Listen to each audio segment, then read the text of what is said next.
Ya. Nou boze la kay nou la, we.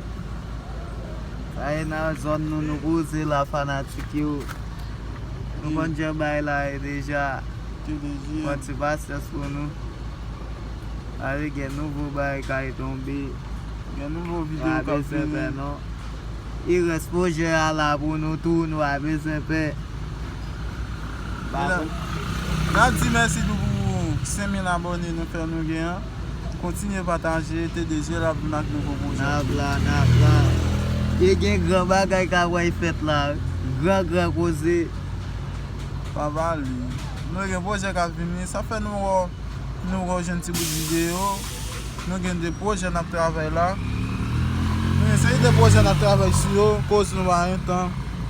Nan tournage. Nou konen nou prepare avan nou lage. Proje a, la bel anpil. Nou metan. Gen bay kap vini. Nap travay pou nou. Ede nou. Imba nou apil love la tou.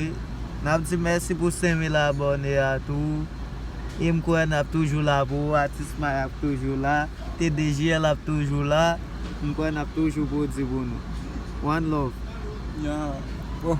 Pataje ti mesi. Pataje. Ede nou non sas. TDGL. TDGL go diksyon. Tout kote. Ale sou Facebook. TDGL. Sou TikTok. TDGL. Sou YouTube. TDGL. Pase follow nou tout net. Ede nou pataje. E nou konen nou kon proje kapay chifon ne rezwa. Nou metre ton. So mardi nou mersi anpil pou 5,000 abonne nou gen. One love fanatik yo. One love. Mersi anpil.